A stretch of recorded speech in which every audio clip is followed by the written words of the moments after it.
Okay. This is an interview with Allan Glynn, New York State Military Museum, Saratoga Springs, New York, 24th of November 2003, approximately 1 p.m. The interviewers are Mike Russert and Wayne Clark. Could you give me your full name, date of birth, and place of birth, please? My full name is Allan Fenton Glynn. My date of birth was April 21st, 1947, and place of birth was Bronx, New York. Okay. Before you entered service, what was your educational background? I completed college, had a bachelor's degree in biology, BS in biology, and I had spent a year full-time and many years part-time as a park ranger. Where were you a park ranger? The Statue of Liberty. Oh, okay. Were you drafted or did you enlist? I enlisted. You enlisted, okay. Why did you enlist? Well, my father was in World War II, and he was in Southeast Asia in the Army Air Corps, and I felt it was my duty. Okay, when did you enlist? I enlisted, I took one of the delayed entry programs. I enlisted in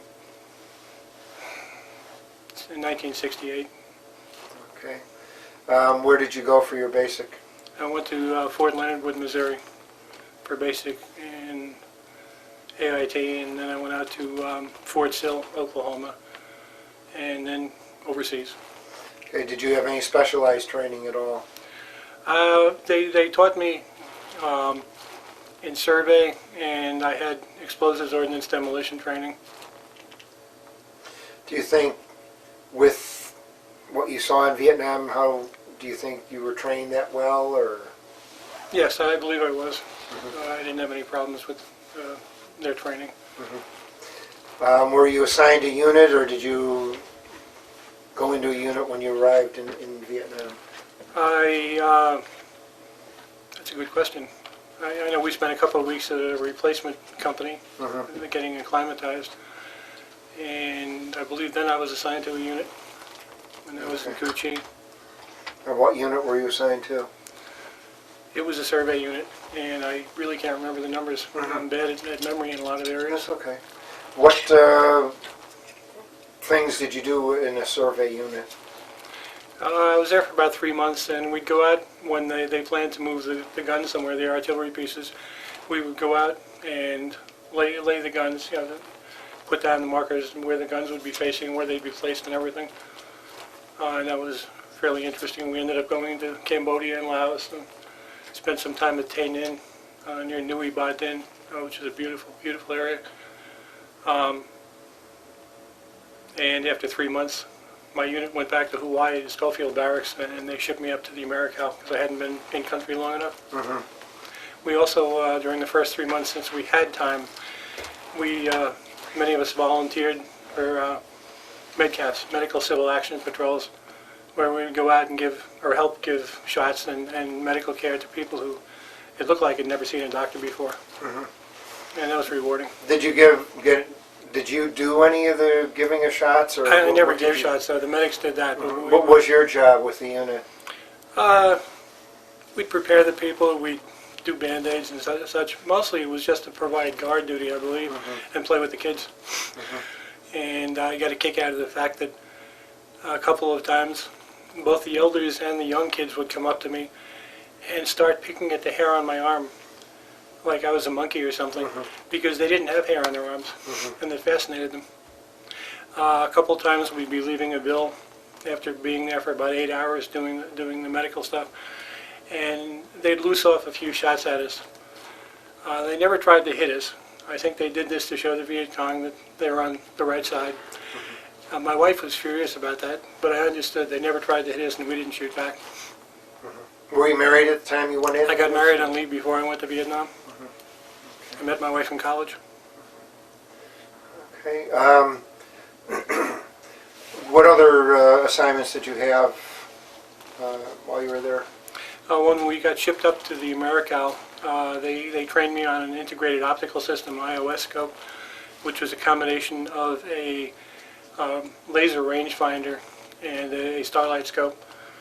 And we called in, there were 5 of us on duty on different hills they send us to, and we'd call in fire missions day and night.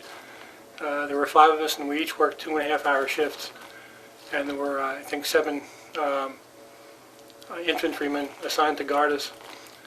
And we'd work our 2.5 hours, and then we'd be free to sleep or do whatever on the hilltop. We couldn't go anywhere, obviously, until it came our time again. So we'd work around the clock, basically. We'd get to see the country in every aspect, all hours of the day and night. The starlight scope also came in handy for looking at the stars. Just by the name of it, you could see a comet every 5 minutes or less. Did you establish a fortified position on these hills, or was there one already there? Or Usually there was one already there. It would be a rather small position surrounded by barbed wire and frip flares, and we often would sleep in a hole in the ground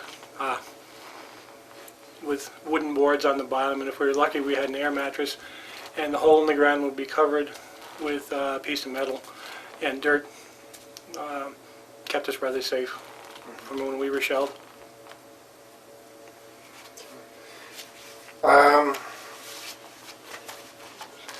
Did you have free? No. Did you? Oh, I know. Did you get to see any USO shows like Bob Hope or?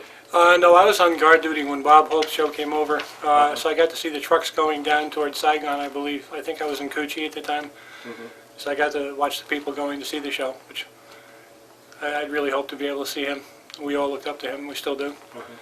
I also was involved from time to time on fire teams, going into villas and looking for Viet Cong. I was told that I was exposed to typhoid, or typhus, I'm not sure which, on 3 of those occasions, but nothing ever happened, thank goodness. I noticed you said you were exposed to Agent Orange also? Right, I'm on the Agent Orange list, and I developed diabetes, type 2 diabetes, about 10 years ago or so, and about 2 years ago the VA said that that's basically caused by Agent Orange, and How were you exposed to this? just by working out in the hills and the areas where it had been used. You've been sprayed? Right. Did you test positive for hepatitis at all? Not that I Did know you of, know? no.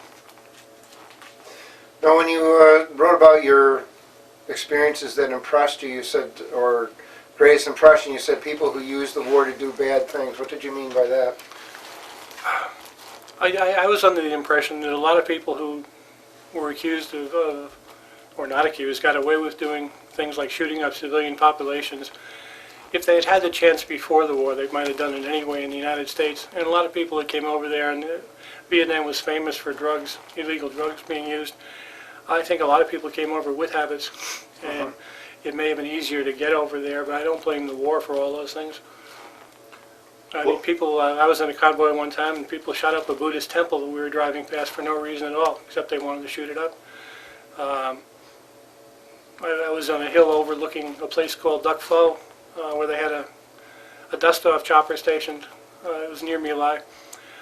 And every once in a while, a chopper would take off at high noon and start shooting at the farmers in the field. That was disgusting. That was murder.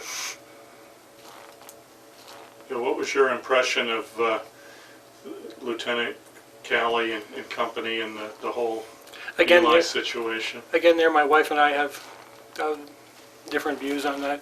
She thinks he was a scapegoat, and I think what happened was horrible, and he should have been prosecuted. I wasn't there, though, and I really can't compare my stress with the stress that they were under.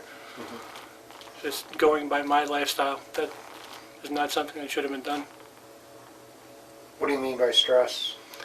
Well, I recall vaguely that he and his men had been subjected to a lot of losses and had come under fire, and possibly from that bill. So I can understand where they may be very eager to make sure there were no Viet Cong left alive there. But as far as herding men and women and children into a ditch and shooting them, that seems to be something that I really can't picture anybody doing in their right mind anyway. How did you feel about being under fire? The first time I came under fire, it was basically my fault. It was during the first 3 months, and we were out doing surveys, and we drove into a logger position one night to stay overnight, and it was a rather small encampment of American forces with the guns all facing out, and I couldn't get to sleep. There was too much noise, there was too much music at the time. I finally got up, went outside the position, went outside the circle, and lay down under one of the guns. I figured I'd be safe there. And about 2 o'clock in the morning, we got attacked, and I could see the tracers, the red and green tracers going out and coming in, and the gun above me started firing at a low elevation, so that my body was bouncing up and down, jarring every organ I have, I believe. And I didn't try to shoot back. I tried to get my entire big old 6'2" body into my steel pod. I tried to crawl into my steel pod, and it didn't work, but I'm still not embarrassed by it. That was my baptism of fire. But I never slept outside the position again. What was daily life like there? It was hot, and Did you ever be accustomed to the climate? oh yeah, yeah, we did. I ended up taking about 18 salt tablets a day, and when I wore a uniform, which we didn't usually wear on the hills, except for the pants, it would turn white with the salt coming out. But you get used to it. And it was a beautiful country. I enjoyed it. I enjoyed being out in the field. I enjoyed the choppers. I enjoyed the camaraderie. What kind of weapon did you carry, or weapons? Usually, what I personally had was an M16. Toward the end, they gave us the I don't remember. It was an M69. It was a combination of an M16 and an M79, M209 it may have been. I also was fairly good with the blooper, with the grenade launcher. And at one point they shipped us out Laws rockets that we used. Did you ever have any problems with your M16? No. We had the new and improved version. I understand that earlier in the war there'd been a lot of jamming problems, but they fixed most of those problems, as long as you kept it clean. Were you ever wounded? Oh, I'm sorry, I also used an M60. I used to ride every once in a while during that first 3-month period. I would ride security on a Jeep, so I'd be riding 60 in the back of the Jeep with the 60 on a swivel. Was I ever wounded? Early on, I was up in one of the towers, which is about 30 feet off the ground. I think this was May of '71, and I was being relieved at about 1:30 or 2:30 in the morning, and the fella came up and relieved me, and I took one step back onto the wooden ladder and slipped and fell, head first basically. And I remember looking between my feet at the stars on the way down and thinking how pretty they looked, which I guess is a defense mechanism the mind uses. And I hit a culvert half, busted my M16 in half, it was around my neck, and I was unconscious briefly. The medic came and apparently gave me morphine or something for 3 weeks. He taped me up and kept me doped up day and night, which I needed because I was in such pain. And I found out in 1989 that I had broken my neck in the fall. So I was having some muscle problems and pain and loss of muscle and things of that nature on one side. And my doctor up here took an x-ray and said, "Oh, you broke your neck, did you?" Did I? I also got blown through the air one time by an RPG, or a mortar, I should say. We were watching one of our batteries across the valley, shooting up the valley because there were Viet Cong that day out there was active. And I was sitting up on top of a Conex box, which is a very tall metal box that you ship things in. And we were all watching the explosions, which are beautiful, especially at night. And all of a sudden, all I remember is, and it's a false memory, is flying through the air like Superman. I felt like I was hanging there and the ground was moving beneath me, and that's all I remember until I came to. And I had gotten blown through the air by a mortar, by an enemy mortar. And apparently they have found a couple of people that had seen it. I'm supposed to get a Purple Heart in February. And they said I was spinning over and over like that little figure in the Singular commercial. So I guess I wasn't flying like Superman. Did you get any shrapnel in you? Yeah, I got a couple nicks on the head and back and stuff. And I also got my feet and legs were cut up a little bit in another mortar attack at a base camp. And the medic offered 3 of us Purple Hearts, or he said, "You guys can have Purple Hearts." And 2 of us sort of laughed it off. it was embarrassing. So many people that are injured worse. You really don't want to accept something that if you don't feel you're injured badly enough. How long were you in Vietnam? A year.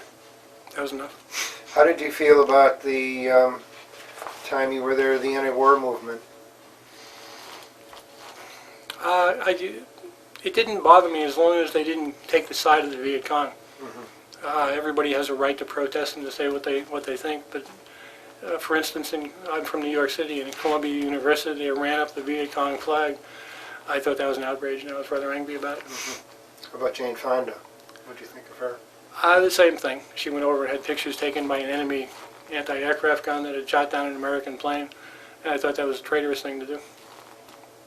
And I'm still not happy with her. Do you ever watch any of the movies about Vietnam at all? Yes, I've seen a lot of them. I think the best of the lot was Apocalypse Now, and because it was a very realistic movie. It was Hollywood, it was theatrical, but as far as special effects and such, I thought it was well done, and I thought it was the best anti-war movie ever made, because it's also the best war movie ever made in my estimation. I saw Platoon, and I thought the special effects were great, but there were no heroes in that, so I didn't particularly like it. I saw The Deer Hunter, and I thought it was crazy. It's ridiculous. My wife saw Apocalypse Now with me, and when she came out, she thought she was going to faint. She didn't know what she was going to do. She was so upset because she had seen so much in the movie that she had already heard from me had happened. It was like being there for her. Do you ever read much on Vietnam at all? Or? I've read some novels on Vietnam. Not too many political novels because I was there. I can't take it back, and for whatever reason we were there.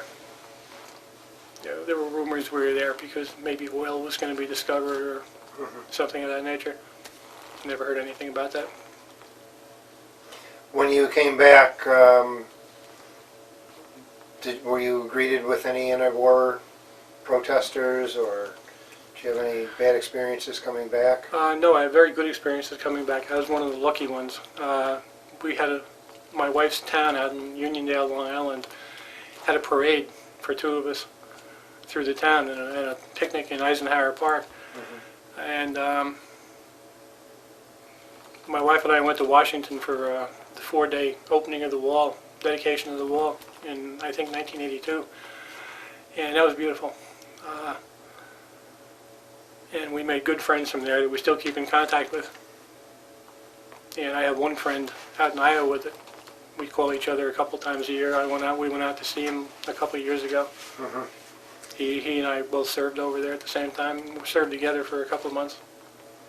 When did you return from Vietnam? I believe it was August of '71. And you were in service for another I got out in several months. 72. Yep. Yeah. What did you do in the time that you were back in the States? I was back at Fort Sill, and they asked me if they used me as a demonstrator. I volunteered to be a demonstrator for the rappelling, tying the flares on the boots and everything, and showing people how to rappel down a mountain and how to get out of it when you do it wrong, if you're hanging there upside down. And being young and foolish, I loved it. And they asked me if I wanted to become a drill instructor. They'd send me to school. And I thought about getting up at 4 or 5 in the morning and trying to outrace everybody else. No, I don't think so. Thank you very much. Okay. And you were discharged, you said 2/2/72? Yep. All right. Have you joined any veterans organizations at all? Besides, well, the people from Washington we met at the wall, we formed an organization called AmeriCal Vietnam Veterans down on Long Island.